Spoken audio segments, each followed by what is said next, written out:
সেই দিনের পরের দিন সকালে আবার বল্লরাম কাকু বারান্দায় বসে আছেন, পাশে টুকাই কুকুরটা ঝিমোচ্ছে। হালকা কুয়াশা এখনো আছে, গ্রামের গাছগাছালি থেকে পাখির ডাক আসছে।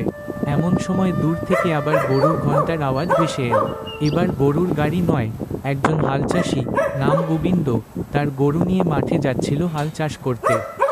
গোবিন্দ হেসে, কাকু, আবার টুকাইকে নিয়ে বসে আছেন দেখি। বল্লরাম কাকু হেসে, তুইও তো দেখছি মাঠে চলেছিস হাল টানাতে।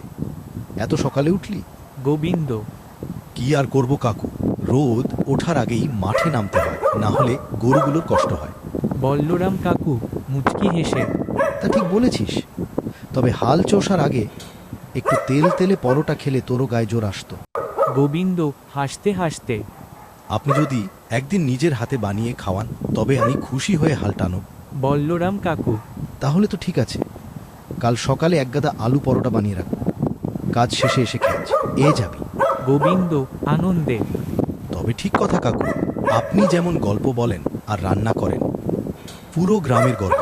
বল্লরাম কাকু, আর তোদের মতো ছেলে মানুষ থাকলে এই বারান্দা আর সকালটা আরো মিষ্টি হয়ে ওঠে। গোবিন্দ হেসে গরুগুলোর দড়ি ঠিক করে আবার হাঁটা শুরু করলো মাঠের দিকে।